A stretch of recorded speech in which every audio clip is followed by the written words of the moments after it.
Ngayong araw ay pupunta nga pala ako dito sa may Shopee na katapat lang nitong KYEC na pinapasukan natin. First time ko nga pala magre-receive dito sa Shopee at wala akong idea kung paano ko makukuha yung parcel ko.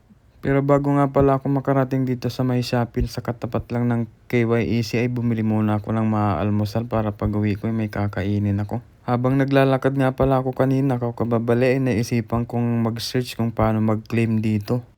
Nung napanood ko nga sa TikTok kung paano yung pagke-claim nila dito ay napakadali lang naman pala. Kaya lang paglapit ko Chinese yung yung nakasulat kaya nag-Google Translate muna ako. Pagkatapos ko nga palang i-Google Translate yung kulay pula na yan, itatouch mo lang yan tapos i-enter mo naman yung cellphone number mo.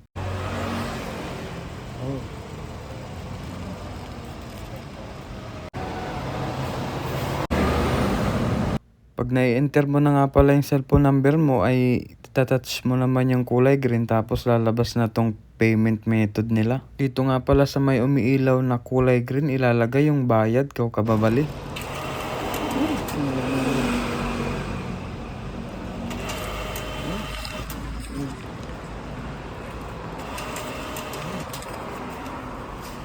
Pag nailagay nyo na nga yung bayad nyo kababalay, kusa nang lalabas yung locker number tapos yung sukli nyo.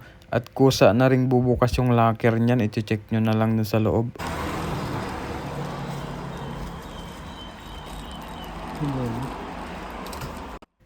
Tapos i-double check nyo na rin yung number ng locker para sigurado. Yun lang, lakwa, salamat! Bilis pala.